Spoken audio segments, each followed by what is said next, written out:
I'm going to lunch, okay? I think you better wait. Looks like we got a problem in loop 301. Oh, yeah, I see. We don't seem to be getting a signal from the transmitter. Yeah. Let's go take a look at it. Yeah, let's pull the loop diagram. We'll be able to get a lot more from that. I think that's the one on the second floor. Whatever the process at your facility, you've probably used instrumentation diagrams to help you understand the process system.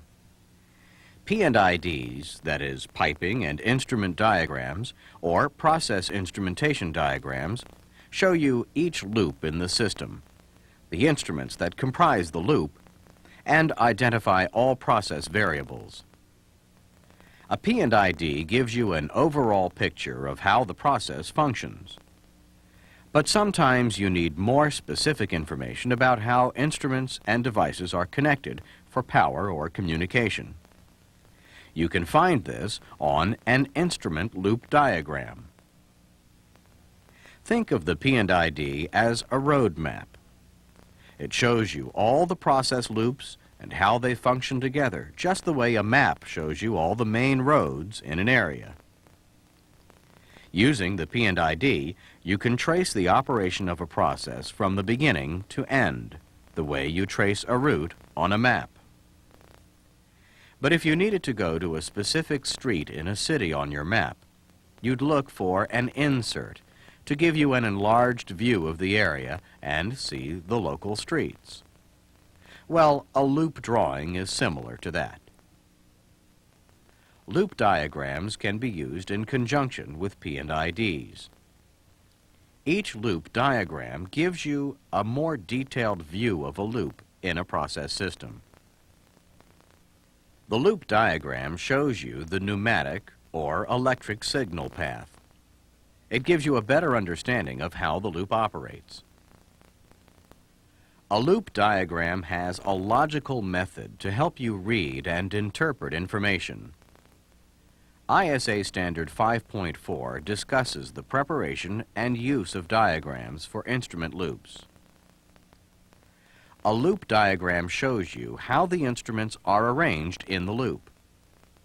From the loop diagram, you can identify the connections between devices and the communications path. This is helpful when installing, troubleshooting, or maintaining a loop. Let's take a look and see how to read a loop diagram. First, look at a P&ID to identify the loop. Here we see loop 101. From the symbols, you can see this is an electronic loop that controls flow. Check the title block on both the P&ID and your loop diagram to be sure they match. When you first look at the loop diagram, it may appear complicated. Let's look at each section to see what information is available and how to use and interpret what you see. The loop diagram is divided into sections that organize information from the field to the control room. Looking from left to right on our example, these are field process area, field junction, panel rear, and panel front. Different facilities may use other title headings, but however they are titled, each section shows you specific information about a portion of the loop and the instruments which are part of it. The field process area shows you the field-mounted instruments. On the P&ID, you see that the flow transmitter and the flow valve are field-mounted instruments in loop 101. You can see these also in the field process area on the loop diagram. Most likely, you won't see any instruments in the field junction area of the diagram, and many of the symbols may be unfamiliar too. This area shows you junction boxes.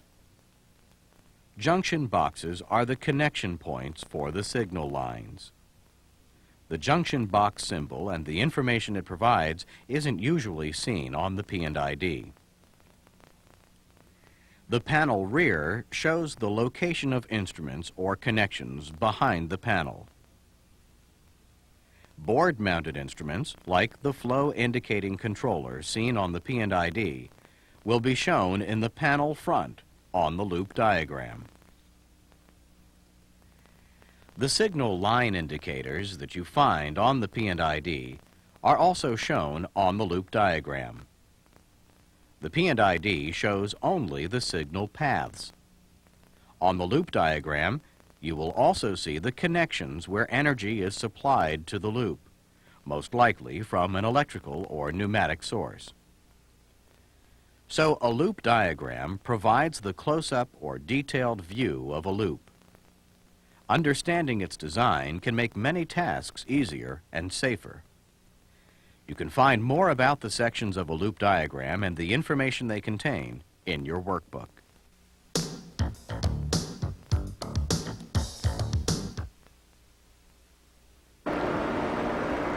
Okay, this is the transmitter here. We were right. There's no signal. Let's check the air supply too. Okay, now this is the line from the regulator. Here it is. There's a leak. Let's take it off the material. Most of the symbols you'll see on an instrument loop diagram are the same as you've seen on P&IDs. But as you look at the loop diagram, you'll also notice other symbols that you haven't seen used before. These symbols represent connection points and junction boxes. They give you specific information about how the instruments in the loop are connected. Let's take a look at these symbols and what information we can learn from them. The line symbols on this diagram indicate that this is a pneumatic loop. The symbol for an instrument port in this type of loop is a vertically drawn rectangle attached to an instrument balloon, like the ones we see here on the flow transmitter and here on the flow indicating controller. In different types of loops, other symbols may be used to represent port connections. The instrument port symbol shows how the instrument is connected to the signal line or supply source. Knowing where these connections are located can help you trace problems that may develop in the process loop. You'll notice that the rectangle is divided into squares, and each square has a letter in it. The letters indicate the types of connections. For instance, the instrument port at the flow transmitter has two connections. The S in the top square indicates this is a supply port. The O in the bottom square lets you know it's an output port. The power supply for pneumatic instruments is instrument supply air, usually 20 psi. The flow controller has an instrument port with three connections, labeled I, O, and S. So you know there is a port for the input signal, one for the output signal, and one for supply air. Electronic controllers have positive and negative input and output terminals and electrical supply connections. These terminal designations are determined by instrument manufacturers. Now let's look at the symbol for junction boxes. As you know, junction boxes are the central connection points for signal lines. Knowing the connection points can help you troubleshoot or trace a problem in the system. Usually, you'll find the junction box located on the diagram in the field junction and panel rear sections. The symbol for a junction box in a pneumatic loop, like the one in this diagram, is also a rectangle divided into squares. The top box contains the letters JB for junction box and an identification number. The junction boxes in this diagram are identified as JB100 and JB200. As you can see, each of the other squares also contains a number. These numbers are usually designated by the facility and are the specific connection points in the instruments and junction boxes. They are actually numbered as shown on each device. The number of squares shown in the rectangle lets you know how many connections are available. The connections in this box are numbered 1 and 2. The bottom square has no number. That means this connection has not been used. This same symbol may also be used to indicate other types of connections, such as pneumatic or fiber optic. You'll find more about this in your workbook. A loop diagram will also give you information about the power for the loop. The diagram we've been looking at is for a pneumatic loop, so the power source in this loop is air.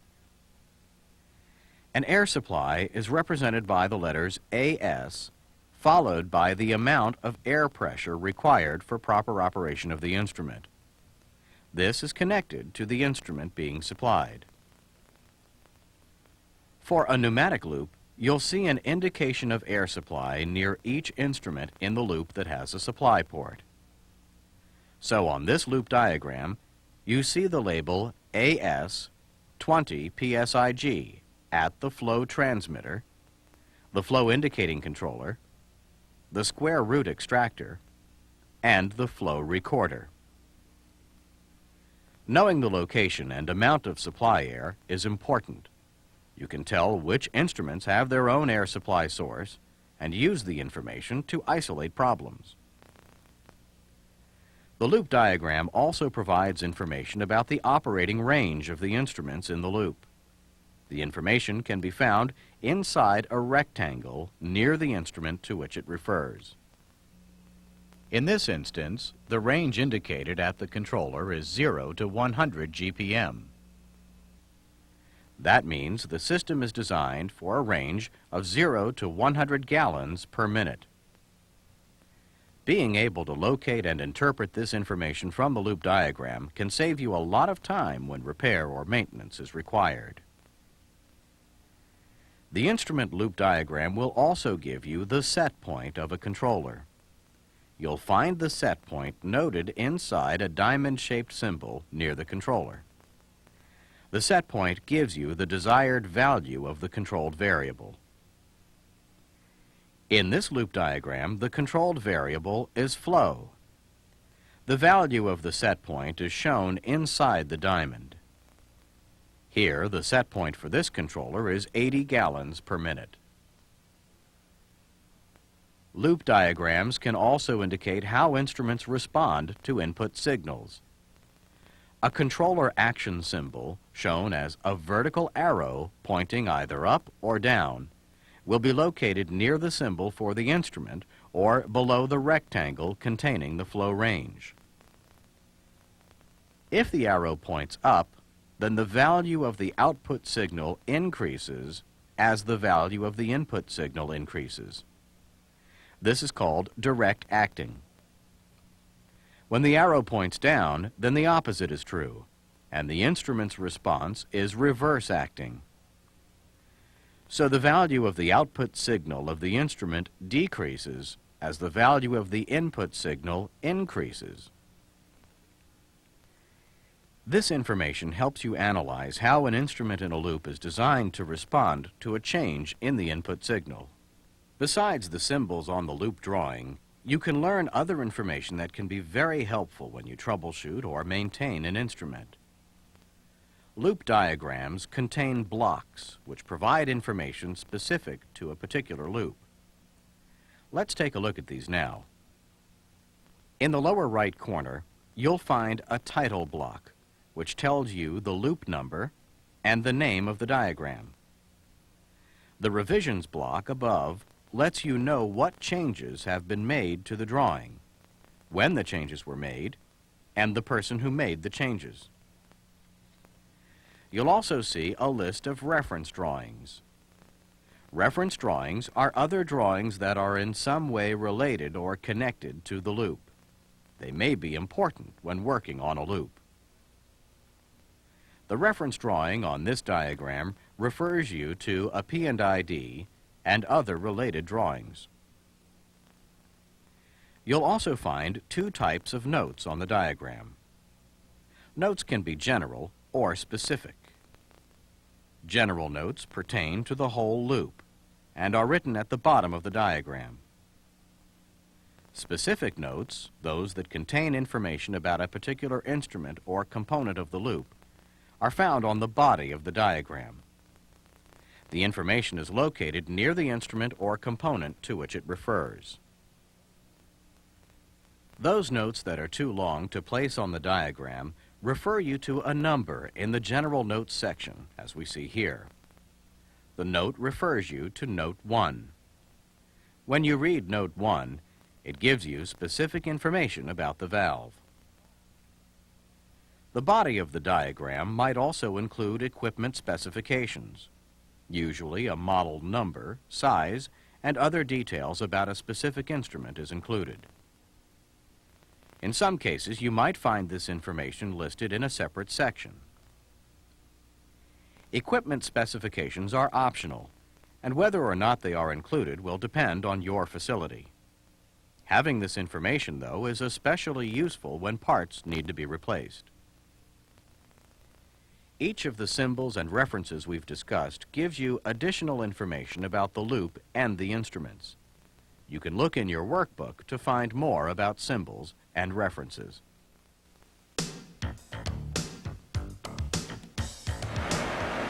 Well, we've taken care of the tubing fitting.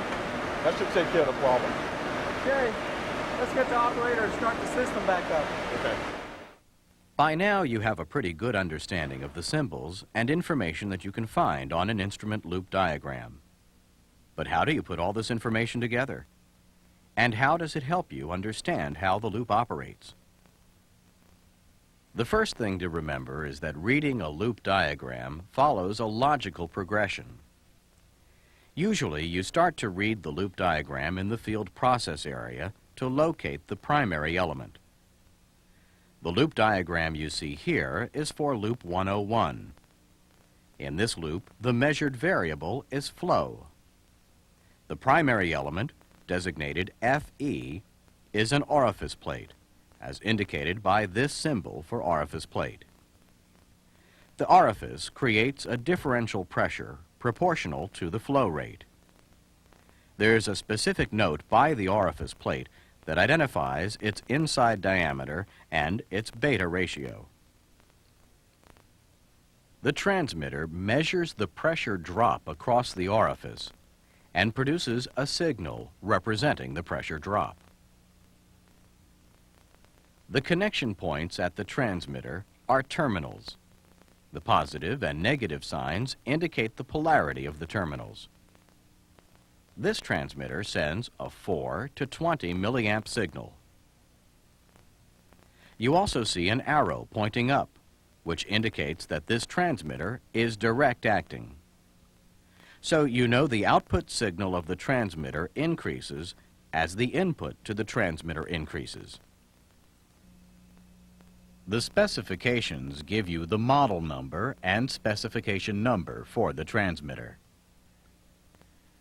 The dashed line from the transmitter shows that this is an electrical signal line. This indicates that the signal lines are shielded. Shielding is used because it reduces electrical interference that can distort the instrument signal. From the transmitter, the signal passes through 3 junction boxes, one in the field process area, one in the field junction, and one in the panel rear. The junction box is displayed as a rectangle with the top square marked JB and an identifying number. The connections are shown as squares. So electrical connections in a junction box are shown as squares. The numbers inside the squares are the connection point numbers. A note tells you that cable 10 goes into junction box 400 and cable 30 comes out. You'll also see wire numbers noted. This information can help you isolate a signal line if there is a problem. From junction box 500, the signal goes to the input terminals of the flow indicating controller, FIC 101. Another strip terminal on the controller receives power. The letters ES indicate that this is an electrical power source of 115 volts and 60 hertz. It's important to note that the controller supplies power for all electronic instruments in this loop. If you have a power supply problem, you'll want to check the controller first. The arrow pointing down lets you know that this controller is reverse acting.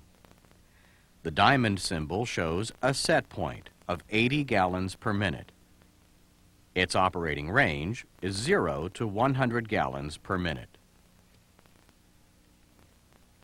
The signal line from the controller takes the signal back through the junction boxes to the field process area.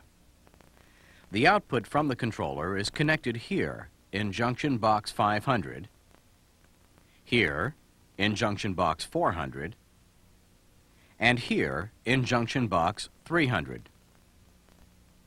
Notice that the cables are shielded and connected to ground at one end. From junction box 300, the signal enters an IP, or current to pressure transducer. The electronic signal, I, is changed to a pneumatic signal, P. The transducer has its own air supply. The model number and specification number for the transducer are shown below. The output from the transducer positions the flow valve actuator. The valve then adjusts the flow to increase, decrease, maintain, or stop flow. The specific note at the valve refers to note 1 in the general notes section. When you read the note, you see that this is an air-to-open valve that is fully closed at 3 psig and fully opened at 15 psig. You'll also notice the manufacturer's specifications given for the valve. Use your workbook to review the steps involved in reading a diagram for an electronic loop.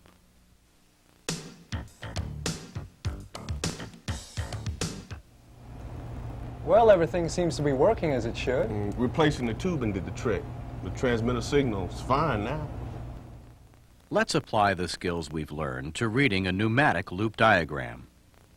It looks fairly similar to the electronic loop diagrams you've seen, but there are some differences. Most of these have to do with the symbols and terms used. The bottom of the diagram contains the same standard information blocks, the title, references, and notes. This diagram is for flow loop 301. Let's start again in the field process area and locate the primary element. The primary element here is also an orifice. The orifice is installed in a 1.5-inch pipe. The process material is water. At the transmitter, there are 2 connection ports labeled S and O. So the transmitter has a supply port and an output port. This transmitter has an air supply of 20 psig. A note here by the transmitter indicates that the output signal is 3 to 15 psig.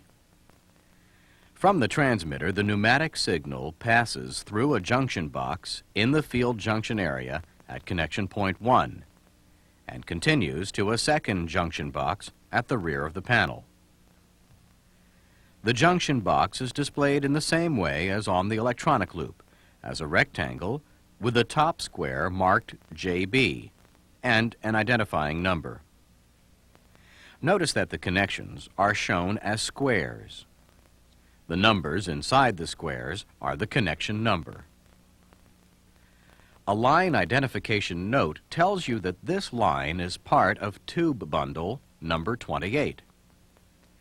This line is designated as 28-1, which means that this is line 1 in tube bundle 28. In the panel rear, the line is connected to a second junction box, and then to a square root extractor. As you continue to follow the signal, it branches off. It's important to follow each branch until it ends or rejoins the main line again. In this pneumatic loop, one branch leads to the input to the recorder. The second branch leads to the input to the controller. The controller has the same action, range, and set point as the one in the electronic loop. You can follow the output from the controller back along the signal line to the field process area. This signal line is identified as 28-2. The controller signal operates valve FV301. This is a globe valve with a diaphragm actuator. When the valve receives the signal from the controller, it adjusts the rate of flow in the system to maintain it at the required set point. With the flow rate adjusted, the process starts all over again. The steps for reading a loop diagram are the same, no matter what the process variable or loop type. Start at one end, usually the field process section of the diagram. Locate the primary element. You'll probably find the transmitter located nearby. Then follow the signal lines through each section. And don't forget to read all the information and the specific notes as you go along. You'll find additional information about reading loop diagrams, as well as the other information discussed in this videotape, in your workbook.